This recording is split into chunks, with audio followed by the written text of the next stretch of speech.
Hello, friends. Welcome to episode 10 of the Questions Bar. This is the second episode of season two. And Alina and I, my co-host, AlinaZ, and I'm Hope Katz Gibbs, we have opened it up to guests. So cheers to season two and welcome, Angelique Santana. We are so excited to have you here. We have some new thoughts and ideas for the Questions Bar. So let me tell our audience a little bit about you, and then I'll throw it over to Alina, and she can start asking you a few questions. So in season two, this is a brand new approach where we're asking three questions of our guests. So Angelique, you get to be the first person to just have this conversation with us. So, team, guests, our audience, Angelique is a speaker, a coach, and author, and the founder of Eat With Angelique, the small business she launched after 15 years in the fitness industry. She went vegan for 28 days and lost 25 pounds while she was earning her Integrative Nutrition Health Coach certification from the Institute of Integrative Nutrition. This experience transformed her life and inspired her to start her own business as a personal chef. She has been transforming lives through food, mindset, and lifestyle choices ever since. And her mission is to guide people toward a healthy lifestyle, starting but not ending with the food they eat. She says, I believe in guiding you toward a lifestyle you can actively live with without deprivation or sacrifice, a lifestyle that begins but not ends with the food you eat, as I just said. And she aims to bring love, joy, and ease to your life by customizing a plan that is just for you because nothing is more important than you. And her amazing book is Food is Love. So that's very exciting. This podcast goes out on Spotify, Apple, and iHeartRadio, in addition to my channels, Incandescent Radio and Incandescent TV. So we are so excited to have you here talking about love, food, life. So over to you, Miss Alina. Yeah, so I'm so excited for you to be here, Angelique. And like Hope said, we are now switching to asking three questions we decided on because those three questions are the ones I need the answers the most. And even though I have my own answers, I want to learn from other people. And we all want to share because when we share, we not just multiply the three of us multiplying it by so much more than just three. And the questions are, drum roll. Okay, the questions are how can you talk about a miracle, how something happened and it was miraculous? Because when we think of history repeating itself, we can repeat good history. We can repeat, oh my God, remember that miracle happened to me before, it can happen to me again. So we'll talk about miracles because it's not just one person who has a miracle. Everybody has miracles. We just need to remember them. The second question is, how do you love yourself when you don't look good, when you don't feel good, and you just, oh my God, life is crap. What do you do? How do you love yourself? And three, if you were in charge of the country, what would be the first thing that you did? Because maybe somebody in the government is listening. They'll think that's a really good idea. You never know. You know that Justin Bieber was discovered on YouTube. Okay, you never know who is listening. You never know who is going to get inspired. It's our job to do what makes us feel good, that serves the world, and everything else will, by divine timing, by divine hand, be where it needs to be. But we need to take our action, inspired action, and learn from each other and share. So, Angelique, now it's to you. Thank you so much for having me. These are great questions, great big questions. And I have them in front of me. So I'm going to go in order because that last question is very big.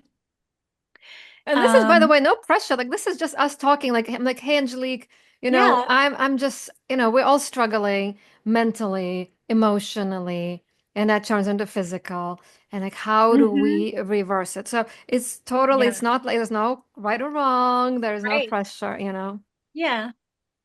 So I guess in speaking of miracles, and hard times, which Alina and I go way back. And she was there for every transition that I made from a previous life. When I'm from New Jersey. I mean, I was born in New York. I lived in San Jose for 10 years as a kid and moved back to New York before I turned 11. And in 2010, I got married and I moved to Florida, to Fort Lauderdale, which is where I met Alina. And almost 3 years to the day that marriage ended, it was dissolving, and it finally like fell apart. And you know, I, I have to believe in some way that everything that happened leading up to that moment was happening for me. And I know we hear that all the time. It was happened for you, not to you. But it's so true. And if you can get through the suffering and on the other side of that, you'll see that it happened for a reason, even if you don't understand it. Because for me, I did not understand it. I was devastated. I didn't see it coming. And thankfully, I had the support of my family and of my friends, but I was also in the right place. Like being in Florida was the right place because I was already, in transition. Like you think, oh, you get married, that changes everything because now even though you've been partners, this marriage now turns it into something else.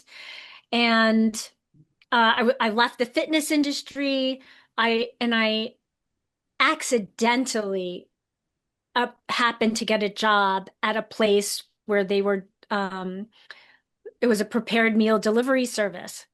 Food was not on my radar, but I had been cooking like for friends.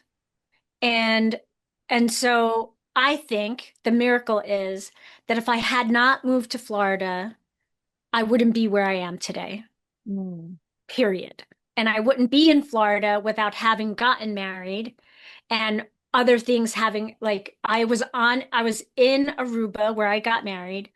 And while I was there, the garage to the building I lived in, which was underground, collapsed in the front of the building. So the building was fine structurally, but so when that happened, I had already started initiating, I think, a transfer to Florida, and so did she.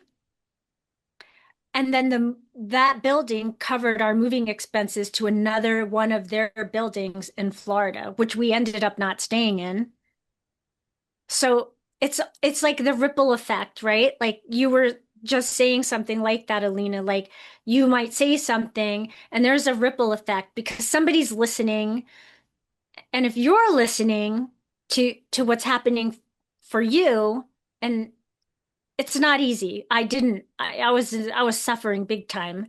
And I was in, when I moved out and I got my own place and I had a roommate and I was just in a really dark place.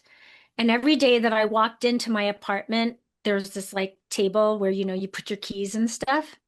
And I just would walk in and I'd be like, I'd put my keys down and I would be like, it has to get better than this. It has to be better than this. Every single day I said that until it actually became better. Mm. That's beautiful. Yeah. So, I think miracles are everywhere. We just have to, you know, open our eyes and our ears and our souls, and just connect. Like being disconnected, I think is like the root of all evil. But, community and connection is everything. And without it, everybody has their people. And if you don't have those people and you have other people, then you might need to be like switching some people out. Yeah. But it's amazing Um, how you said that you had that structure safe, but the garage collapsed, and then that helped you move for free, basically, to Florida, where you had to be. So everything just Yeah, everything just happens if you believe. And I know, hope you don't know this about Angelique, but everywhere she goes, she would take pictures of hearts, and she would see hearts everywhere. And exactly, and then behind you, and hearts, and you have the tattoo. Yeah, hearts everywhere, and love is everywhere. It's just where you look at it, and you can look at that collapse, like, oh my God, I'm so unlucky, or you can look at it, wow, I'm so lucky that I get to move for free. And then Yeah, that leads me to the whole new me, the whole new you, who you've become. And if it didn't happen that way, who knows where you would be? exactly. And I met you in Florida, February which 1st, was, 2012. yeah, which was a real blessing, especially because in 2012 I did IIN and you were a chef and you were, a raw vegan chef, which was so fascinating to me. And of course, while going through the program, just kind of like met at a time where I was ready to do something different and I didn't know what that was. And coincidentally, when I was in high school, we went on a school trip in our like home ec class to the Culinary Institute of America. And I remember being there and eating in the dining room, and there was like a open kitchen with, the glass, and you could see all the students cooking. And I was enamored. I was like, I am coming to this school. And then, but I played sports and I wanted to play basketball. And at the Culinary Institute of America, there's no basketball team. And so I went for traditional education versus culinary. And it's full circle how I ended up in this place, not going to traditional culinary school. Like I did for 3 weeks and realized I was vegetarian by then. I thought I could get through the meat stuff, but I learned very quickly that that was not going to be possible. And, it's a big investment. And so I did have a coach, Rachel Feldman, Alina. And I was talking to her and she was like, but do you really need to go to culinary school?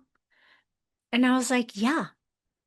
But then while I was there, there were a lot of signs that were telling me that I didn't need to be there. I had previously done a raw chef certification at Living Cuisine, um, a place we used to eat at, and so yeah, again, it's just like a life full of miracles, like in the second half of my life. And I'm so grateful for every single bit, even the bad parts, like even the parts we identify as not good.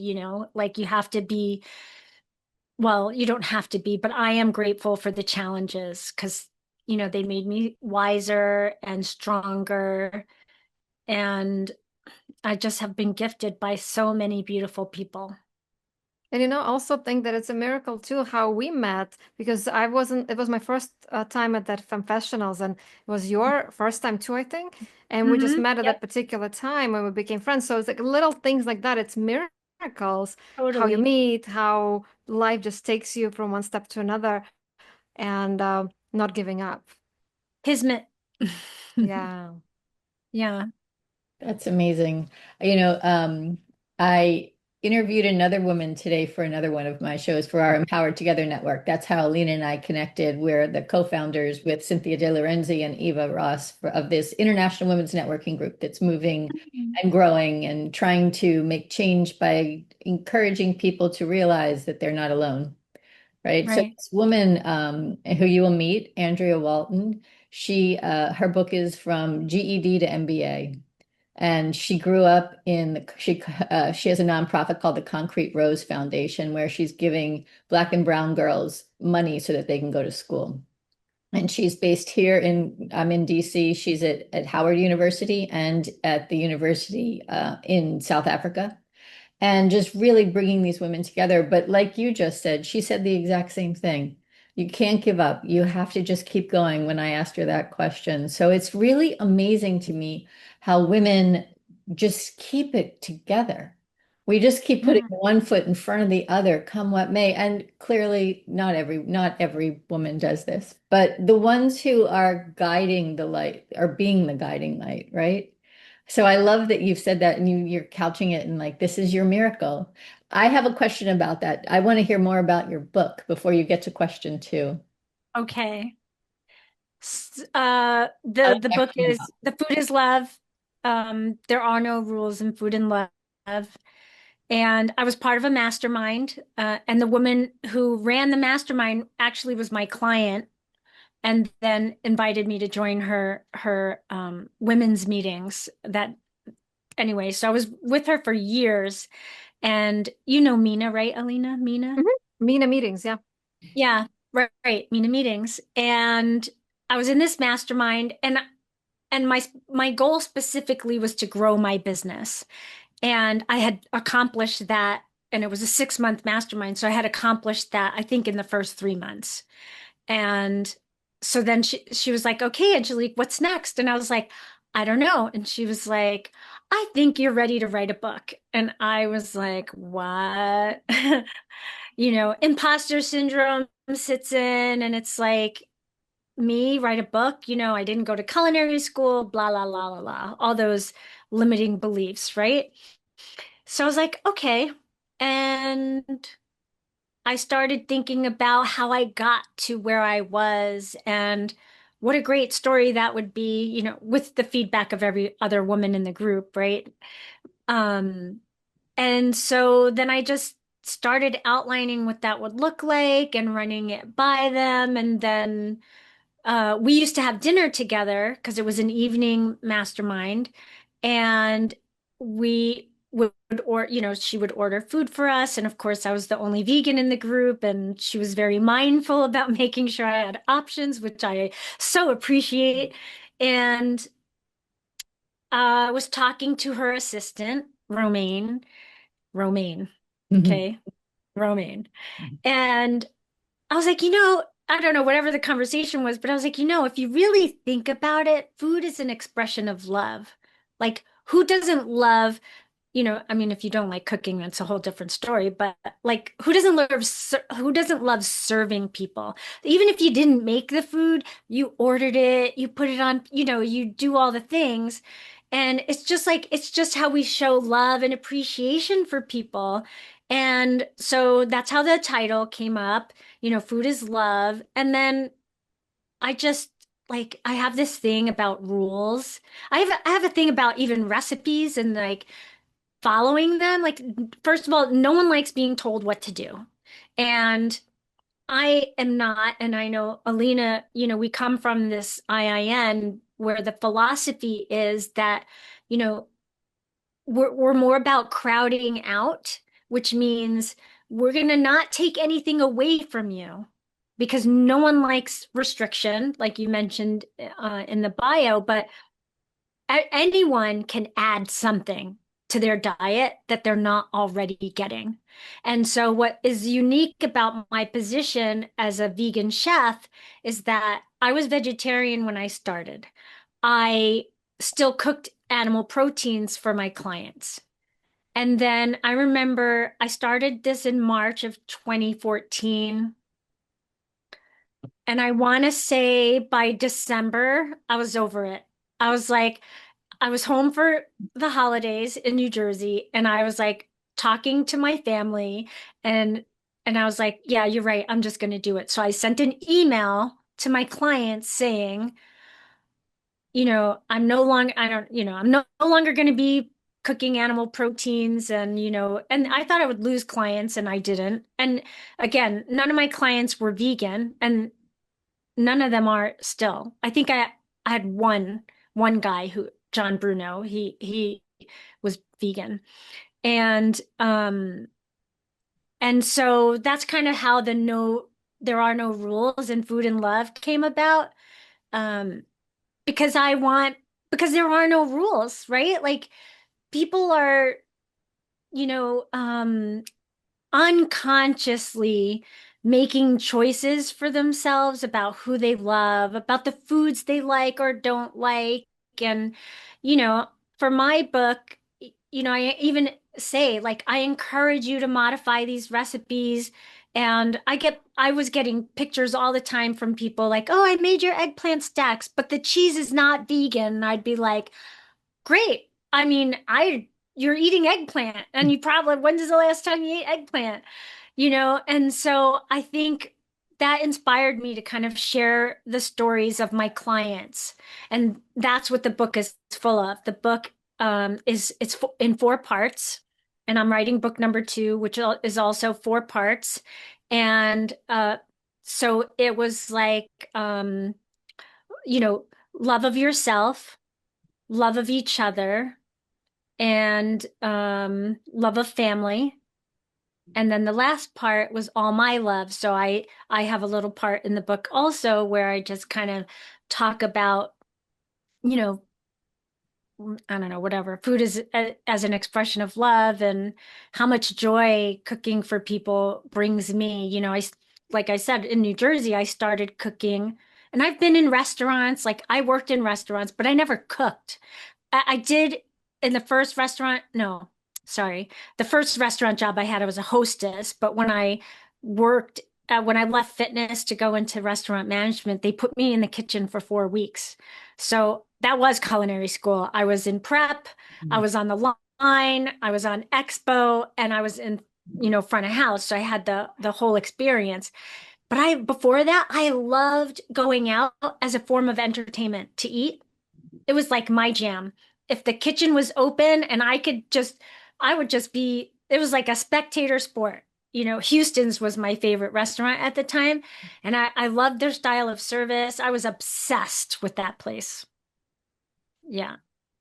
And That's so so, awesome. yeah, I mean, that's like the long story short of the book. And, just telling, I first started cooking for people like singles, so love of yourself.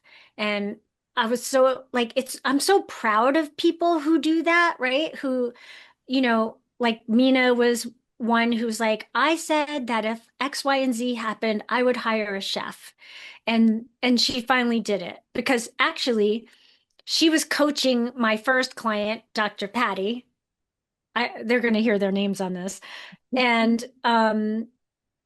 then, because she told Dr. Patty, you need to get a chef. Like, you're busy, and she was eating out all the time, and it just wasn't well for her, right? And it was frustrating, and all the things that come with eating out. And so once she heard Dr. Patty talk about it, she, you know, got into it. And then, like every referral I've ever had was word of mouth. Like, I've never advertised. Alina has recommended people to me, and my clients have recommended people to me. So I started cooking for singles, then families. And I remember I had a reading. I don't know if you guys are into psychic stuff, but 100%. I had a reading, and the woman said something about cooking for a family and teaching. I'm like, yeah, no, I I have no clients. There's nothing on the radar. And then I got a phone call. I don't know if it was, I don't know who it was that referred this family to me in Boca, but Alina had referred me to work with Susan at Apura. Yeah. And I was already working in Boca. And then this family thing came up. So more miracles, right? Like, these are just all miracles. And then as part of the mastermind that I was in, there was a woman there who, her goal was to start hosting retreats. And my goal was to start cooking for retreats. And so we did it. And she hired me to cook. And again, no one's vegan. They don't even know what the food's going to be like. They just know there's going to be a chef. Not one complaint, not one. And it's just so amazing, And so that was love of each other, sharing with other people. And then, of course, again, all my love. And that's how the book came out. That's awesome. There's so many miracles. Like you keep saying, I'm thinking if that didn't happen, that wouldn't happen. This wouldn't happen. Yeah. And last time we talked with Jen, and I mentioned that for some reason it stuck with me that I gave you the cheese sandwich because you'd never had vegan cheese for whatever reason. And you're like, oh, I'm gonna try not doing this for a week. And then like it's been 13 years. And it's one little thing that makes you go, oh, why not? And then that creates a chain of events. But you know what? I didn't want to interrupt, but I wanted to tell you something really cool, kind of disturbing, but cool at the same time. I read this study, and you can Google it. It's rats in water, which is really sad that they do animal experiments. But what they did, they put rats in water, and the rats would start drowning after 15 minutes. And so, what these scientists decided to do, they would rescue the new batch of rats right before they were drowning, like at 14 minutes or whatever. And then they would let them dry off and put them back in the water. And they lasted for 60 hours. From 15 minutes to 60 hours. That's 36 times more, right? 36? No. 360 times more? 60 times 4. Yeah. 360, no, 240. 200, but a lot, right? 240. But a lot, like huge percent, right? And when you how what you said, like women were so resilient, we just keep going, keep going, keep going. And I feel like our podcast and talking about this is the torture less experiment, where instead of, hey, just before you're gonna give up, somebody's gonna rescue you, we're gonna share our stories, how we didn't give up and we kept lasting and we kept lasting, and this happened and this happened and this happened. And then other women can hear like, oh my God, Angelique did not give up after this, and she didn't give up, and Alina didn't give up, and Hope didn't give up. I'm not gonna give up. And so it just made me think of that when you said how women were just so resilient because of each other, because of what Angelique said, also because of the community. And you see somebody else going and they are succeeding, and you're thinking, well, I can do it. If I believe and I trust and it feels right in my heart, then it will work out somehow. So Yeah, I mean, you got to have the faith, and I will say that I had zero faith, and until I started dropping my keys on that table and saying it has to get better than this. And then as it started to get better, I had more faith that it was going to continue to keep getting better. And just to your point, Alina, about how resilient and hope women are, people can be very resilient, and it is the meaning behind there's nothing more important than you. There's nothing more important than me. And I excuse me, I say that primarily for women because I serve mostly women, and I see them struggle so much with food, and not just for themselves, but like for their families, and or how to feed themselves while feeding their families. You know, like if you want to do something different than what everyone else is doing, or how can you make it work for all of you? And so I help guide women through that process of, how to feed themselves while also caring for others. And I do it here because I'm the only vegan. I moved home to help take care of my mom. And, my brother moved out of his house, my sister moved out of her apartment, and we're all in this house together as we're a community, but we're also a family. And it takes a village. And if you are not using your voice to speak up and share what you need, no one will ever know. And you're going to be suffering silently, just dying, sometimes just metaphorically and sometimes actually. And that doesn't serve anyone at all. And I know how hard it can be because I've been there, and I don't say anything to anyone that I have not experienced myself. And I think that's really important. And I think for everyone who owns their own business, and you both may identify with this, is that we are our own clients. Like, we became the people we needed, and that's how we got to where we are today. And that's why we do what we do. I know that is true for me. Yeah. And yeah, I think community it's so big. Being alone, it sucks. And if you think you're alone, I guarantee you are wrong.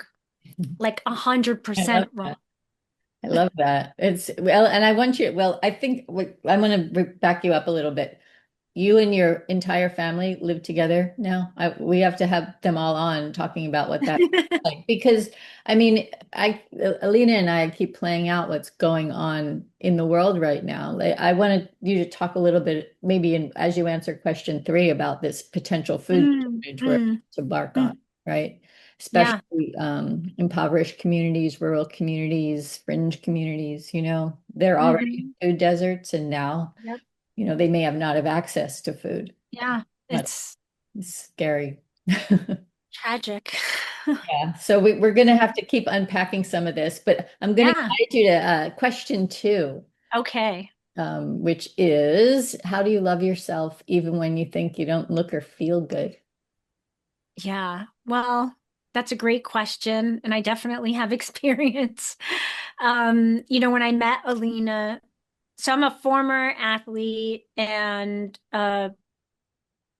gym, I worked in fitness, health and fitness for many, many years.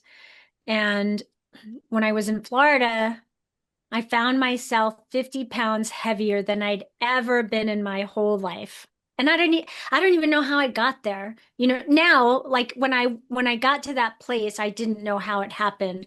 Now I know how it happened, and I understand the meaning behind how unhappiness becomes unwellness, right? How you become unwell is by ignoring all the signs. And I don't mean just in relationships, although I feel like that's where they begin, you know, um, like if you're alone, there's loneliness, and it just depends on how you like process and interpret this stuff. Um, but I have to believe that in some way my relationship was unwell and I became unwell through it. And I'm not blaming anyone because I take full responsibility for that because I'm responsible for myself. And when I started IIN, I was being enlightened. I really like Elena, who introduced Alina and I, recommended IIN. And I was like, I don't know, I'm in this I was in a project management program at the time, and I was like, it doesn't finish until November, and this starts in January and like whatever. And then I was like, you know what? Screw it. I'm gonna do it. I was looking for what, I wanted to combine my passion for food and fitness, and I felt like that was the sign to do that, to take that route. And oh my God, I mean, talk about enlightened. I learned so much there that I hadn't been exposed to any of it. Deepak Chopra and Chris Carr and, Neil Barnard and like all these people who are doing like so many great things that I forgot about. When I was in college, I was all about, like setting up holistic health fairs, and we had all the people there.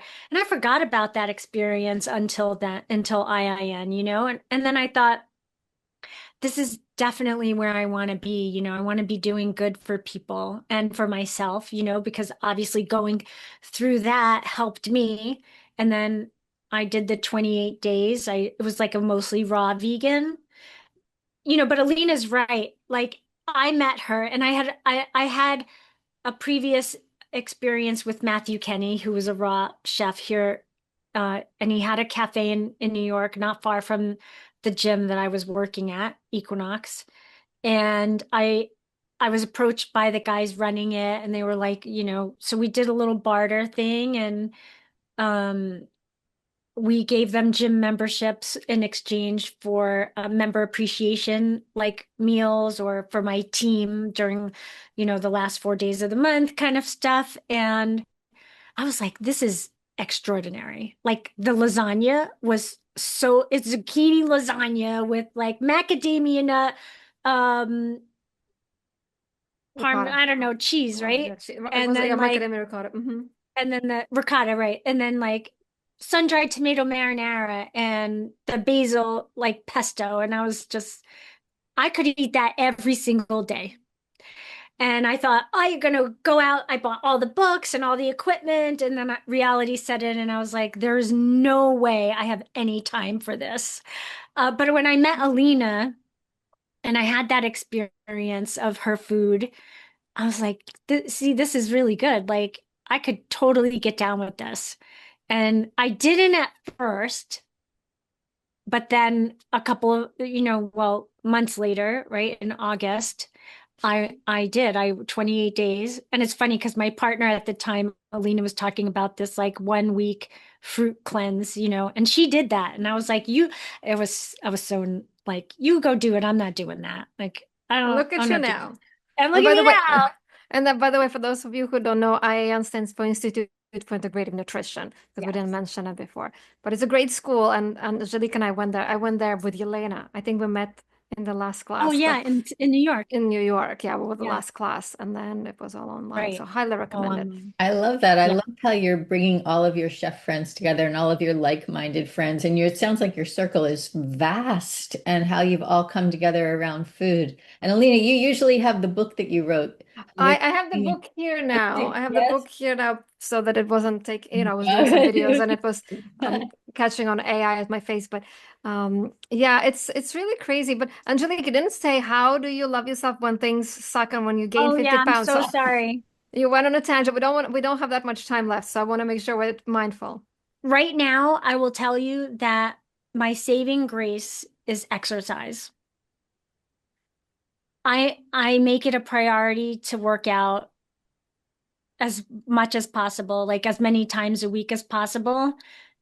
Getting outside now that the weather is nice and going out for a walk, like a 2 mile walk that I have like a route for, and everybody knows it. Like if I'm overwhelmed, if I'm anxious, if I like, there's something, you know, I have to remember that because I come from that background, like, and I have like a real passion for it. Just makes me feel so much better. And if I don't get it in, or enough of it in, oh, forget it. Like I know the difference between getting it in, like getting the workout in and not. Remind And me, Angelique, not to interrupt. When is your birthday? It's July what? 17th, What year? 71. July 1771. Okay, I just want to look something up. By the way, doesn't Angelique look so much younger than she would be in chronological age? Like your biological age and your face is like 30 years old. Yeah, Thank you. adorable. Fantastic. Yeah. Yeah, And I love looks that, how amazing. you move around to kind of move the energy and get the Yeah. feel better, feel lighter as you Yeah. Yeah. through your days. I think finding these solutions is critical right now. So Yeah. I turned 61 on Tuesday. Wow. Today is Happy July birthday. 11th. Yeah. And every birthday I wake up saying, who am I today? What do I want for this year? And when I woke up on my 50th birthday, I'm like, I'm not going to be married soon. I just knew after my 25-year marriage, it was time to do the next thing. I just had that feeling. And when I woke up on Tuesday, I thought, I'm just going to choose joy now Yeah. Mm. because Yeah. when the big bad wolf bill was passed on July 4th, it was really clear to me. Alina and I had been talking about this for months. What can we do? How can we stop this? How can we stop this anarchy from taking over this country that we love and that we admire, and then I just, we can't. There's nothing we can do. We have to, like, what you resist persists. So I choose Yeah. not to fight that battle anymore. And in my body, just like you're saying, it can't Yeah. it can't live in me because what good will I do if I'm just trying to fight, like the salmon that swim upstream. You just Exactly. Yeah. No, I just want to say what you both said is interesting because when it comes to self-love and taking care of yourself and loving yourself when you don't look good, you don't feel good, I think it's taking action, whether it's action going for a walk or it's action choosing joy. And I think the biggest thing to remember is you don't have to love yourself. You just have to take an action that's going to be very loving towards yourself. And then by taking that action, you will start loving yourself. Like you don't have to push it. I'm going to love myself. You're just going to do something for yourself that will make you feel good, and then it creates a new cycle, new loop. That's how I Yeah. see it. And you want it to be authentic and real. You Yeah, don't want to have this facade of because there's so many people out there just pretending. And yeah. you don't want to, like, no one is expecting you to pretend. We want, like, the real deal. We want the truth and we want to support you. And the only way we know how to do that is if you tell us the truth. And you could see it on people. I'm sure people could see it on me when I was unwell. And, like, you know, I just. I just wanted better for myself, and I did struggle. Like when I moved home, I was in great shape because I lived in Florida. I was working every day. I was busy. I had friends. I was socializing. Everything was great. And then it was like a dead stop. I came home and I had to, adjust to this new life that I never thought would happen. And, like I lost my dad in 2015 and then 2 years later, I mean, had he lived, I was going to come home to spend more time with him, knowing that, his time is limited. We all know that, right?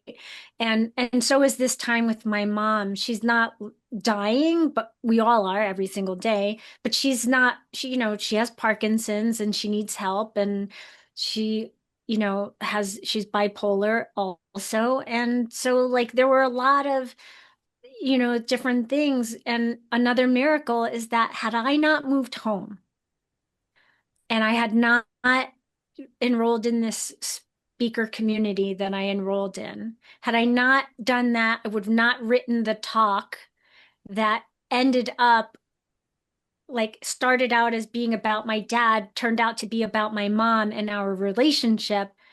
I I healed so much from that experience, and I'm still healing. Like, there's just like, oof, so many things, that you're just unaware of, like blind spots, and I'm just so grateful. Like I could cry right now, but it's just it's like the most beautiful experience, that I didn't know I ever needed, was to come home, to be with my family, to be with my mom, and to, like, support her through this process, or whatever it is that she's going through. And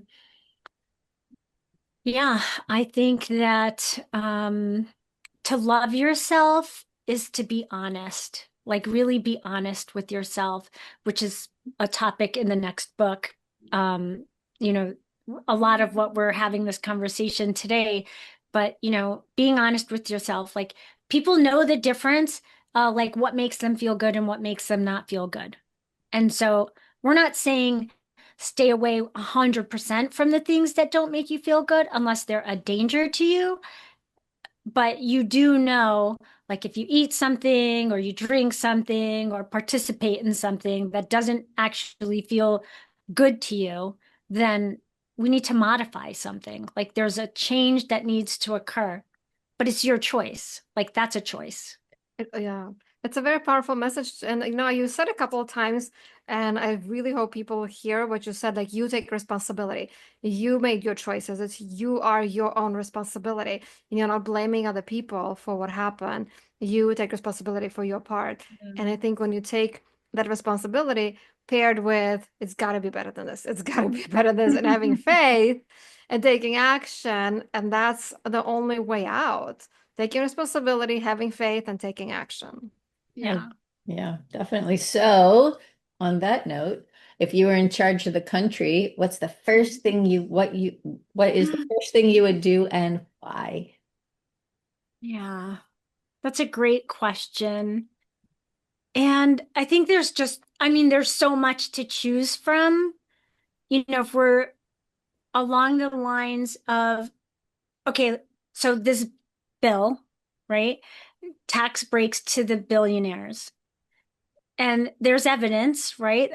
Or what, well, like, we know that if those people with that much wealth that they do not need were And by able the way, to, just to say that, yes, you don't need that much money because you can't buy everything. You literally don't need more than $999 million. right, Like everything else is being psychopath. That's what or the Waltons family heiress said, and I totally agree with that. yeah, or, renting Milan for your wedding. Yeah. But I think that's like in the wrong direction. I think, you know, as a government, like if you have a responsibility to the people. Yeah. And, our founding fathers were not perfect. They knew they weren't perfect. That's why we have amendments. I am not a very big political person. I think I didn't vote in my first election until I was like 30. Um, because to me, well, I was like one person and what difference could I make? But I know now better. Yeah, a million And people think the same way, right? yeah, exactly. And the thing is like we're we're a community of people in this world. And there's not one thing that doesn't happen because we're all participating. And if you think about, political parties, obviously there's more than one, but there are the two mains. And again, that's a community of people. And that bill passing was about that community of people, right? And I think that I would like to see less suffering in the world. I know that we, like, one country can't do it alone, right? But that's like what NATO is for, right? They're a community of countries band together for the greater good of the people, for their people and the world. And there's so much that we could learn from each other, but instead we're competing, right? And I think there's enough room for all of us to be able to like succeed. And don't you want your people to thrive, right? If you're the leader of a country, you want your people to thrive because when your people thrive, you thrive. I think it's a leadership conversation, you could be, the president, you could be the governor, you could be the CEO, you could be the manager. It's all the same, right? You're responsible for other people. If you're a parent, you're responsible for other people, right? Because you have children or, you have a family. I mean, we are all responsible for other people. Yeah. I am now responsible, play a role, a third, of taking care of my mom. If you have pets, you're responsible for other people or, animals. And I just think that the main goal should be about everybody thriving and not just a select group of people. I don't know if that answers the question exactly, but, I just think that if we were concerned about that, right? Like, why don't we start there and figure out how we can, you know, provide food for everybody that needs it and good food, right? Like this whole Monsanto conversation, which is now a Bayer company, which is still selling Roundup. And, there are more sustainable ways of living. There are, better ways of creating opportunity for people and educating them. I understand the food deserts and things like that. And, um, it's really tragic. I'm Puerto Rican. I lived in Manhattan. My grandparents and my parents both grew up in the projects. I lived there for 2 years when I first moved from California. Talk about culture shock. But um, I think that we have to understand that cheap food is cheap. It is not actually providing you with the nutrients Well, it's that not you even need. food. A lot of it is not even food. Right. It's not food, right? Bioengineered, if you see that anywhere. And I think that I love food shopping and I, everybody used to call Whole Foods your whole paycheck, but I will tell you that as a personal chef, I have shopped for clients primarily at Whole Foods. And I've had clients say, "Can you go to Trader Joe's or can you go to like this other, fresh market or something?" I'll be like, "I could do whatever you want." And I won't even say a word. But then when I come back with the grocery bill, it's more expensive than what I would spend at Whole Foods, and I consider myself an amazing shopper. And also, I don't think it's that hard. Like, and I don't say that to diminish anyone at all. It's like a education point, I think. But there's so much that I didn't have any money when I was in Florida and I had to get my own apartment.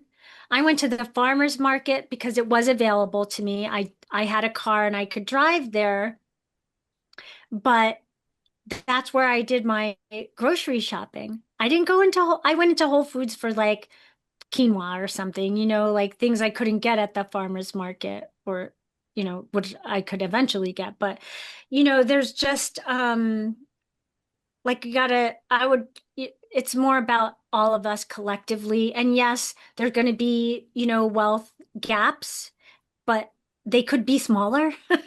And I just think that, we need to take care of our own people and then, like take care of yourself so you could take care of everybody else. And I think that's like kind of the same principle that we could be leading with.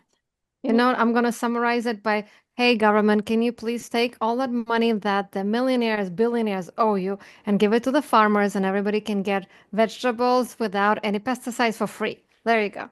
I love Yeah, it. how about that? That's Like it. more regulation on, better practices Yeah, I mean, in I don't understand how hard is it to take money from taxes that somebody owes and giving it to farmers so people can eat food. I yeah, think well, that's they know doable. very well how to do that because they're taking it away from organizations I and, know. doing other things with it, which is so, Yeah, I think, and if I've actually never answered those questions, and maybe for another time, Hope and I will answer those questions as well. But I would say my first thing would be give therapy to everybody in the government so they can love themselves, so they can love themselves so much they want to love other people. That's what I would say. So they have peace in their hearts, so they know they're enough. So men don't need to compete with other men who has more money, and they will compete with each other who has fed the most children today for free.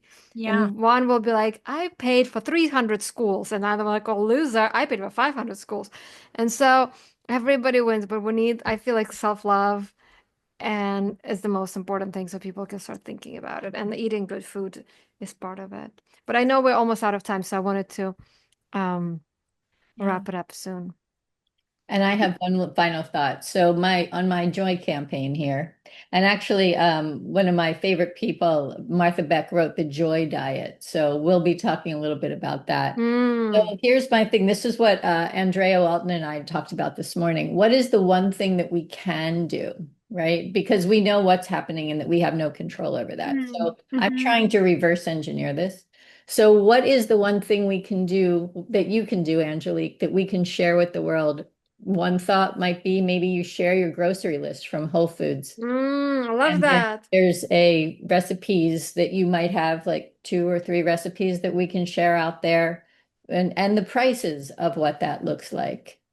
Just, Andrea, she's raising money and she wants people to come together and fill backpacks, families to fill backpacks for these children that don't have it on their Mm-hmm. step to education. So I suggested that we approach churches and Mm. maybe a family from the church can, because she's very active in the Baptist church here in Northern Virginia. Maybe, and the children in the family can write notes to that student about what they wish for them. So we can create a community within a community within a community, and we can do it nationally, we can do it internationally, so that we can really just like be the change we wish to see, but one Mm. step at a time because there's barely anything else we can do than what we can do for ourselves, right? So Yeah. turning capitalism around, right, to kindness. And I feel like to your point, how can we teach people to love themselves? But maybe the answer is we do it in community, you know? And by example, so people start competing with who is the most peaceful one, who is the kindest one. I love Now, that. I'm more peaceful than you, right? But it's all, I said to somebody, I feel like it's all it all starts with women because men, if they didn't have women in the world, they would just sit around playing video games. But they want to get the hottest woman so they can procreate, right? And the women when we don't feel safe, we want money because money makes us feel safe that we'll have future. And so if we make women feel safe and everything is taken care of and women love themselves, then women will start looking at men, who is the kindest one, not who is the richest one. And then men will start competing against each other, who is the kindest. And that's how we start. But again, it starts with self-love, because then you are feeling secure in your core, and then you'll pick the kindest mate. And I'm not being exclusive here, but gay people are the kindest people, nice people. They just want to be happy and they just want to love each other. Like, obviously, not ever a problem. It's the white straight men, not mostly white straight men, honestly. Let's call a spade, who are competing, who are doing this. Unfortunately, that's how it is. And it's because of insecurity from whatever, not feeling like you're good enough, you're not powerful enough, you're not sexy enough. So there's a lot of competition on that lower chakras, the root chakras of survival, sex and power and money. Yeah. But when somebody's gay, they're like, oh my God, I get to love somebody. Like, I can be free. Like, that's completely like heart-based relationships. Let me just love. Like, it's totally different vibration than what we have right now. So we need to Yeah. change it. And I think the word gay actually came from gay being happy, Yeah. Right. So I want more of that. So that's why I said, I was talking about a heterosexual relationship, because they're, I feel like, causing the most problems in this world. And that's where we need to put all our happy energy and love, and inspire them to compete on who is the Yeah. kindest and who is the I'm most loving. Who's going to thrive in an environment where they feel like they need to protect themselves all the time and not Exactly. be, freely self-expressed and controlled. Again, no one likes to be told what to do. We all just want to be free and happy and loving. Like, we want those things, but it's just we're not all capable of that. Like, it's just not always available to us. And like you're saying, loving yourself is very hard, especially like I remember not liking my voice or You have the liking my sweetest voice. hair. Doesn't she have the sweetest voice? You're just You're like, Awesome. so good. Thank you. But at some point, like that turned around and I was like, oh, I remember I left it like changed the voicemail message on my phone. And I was like, oh, I actually like my voice now. That's weird. Like, how did that happen? But I don't know how you do that, Alina. Like, yeah, because so many people like therapy is great because, if you could get people to therapy, to get people to know that it's not a bad thing and that it's a way of expressing yourself. That's an environment that is safe. Because I think safety is safety is Safety another, is the number you one know, though on the Maslow. yeah, You want to feel safe Therapy. first, and yeah, and I feel like if you work on self-love, then it makes you feel safe. yeah, Well, we'll keep yeah, talking about that. Yes, it's a conversation yeah. that we have this But I podcast think, devoted for. I also think that grocery list, you send that over and we'll publish it. Yes, Yeah. please. I want to say to answer that question is I do a monthly newsletter. Beautiful. And in a monthly newsletter, I'm not I'm talking about all kinds of different things, again, from my point of view and my experience and sharing that with my audience. And I include a recipe every month. Awesome. We'll get people to sign up for that. That will be Yeah. fantastic. And Sounds sometimes it's a food awesome. recipe, and then sometimes it's something you can do, Oh, fabulous. depending on Awesome. I what the love that. topic is. Yeah. Yeah. Thank you so much, Angelique. Thank you for Yeah, being here. thank you so much. I absolutely loved this conversation. We Thank could you. be here all day. I know. Where do you live now? Where did you move to? I'm in New Jersey. Okay, so you're back. Yeah. You've gone all Yeah, back up north. exactly. Yeah, very good. Well, good luck to your family and to your Thank you mom. so And much. let's think about how we can bring that on because it's the new way of living, right? We live in community and family Community. first. Right. Yeah. Yeah. Where we, I know we would love to have that conversation. I know it's something that I'm really passionate about sharing. I did my whole talk about my relationship with my mom and what she's been going through and how we came together to take care of her. And I love sharing her progress. A lot of my social media, I share about her. I do videos. All my friends are like, we call her Mama Sonia so that everybody knows her name. And she's like more popular than me. Oh. Right, as she should be, right? Well, Our thank you elders. so much for being here. We definitely will continue this conversation. Yes. Thank you. Thank you all, friends, for listening to this episode, episode 10 of the Questions Bar, co-hosted by my dear friend, lifestylist, and AlinaZ in LA. I'm Hope Katz Gibbs, founder of Inkandescent here in Northern Virginia / Washington, D.C. So we look forward to talking to you again. Tune in every Tuesday at 2 p.m. So we'll talk to you soon. And if you have ideas and questions, send them along.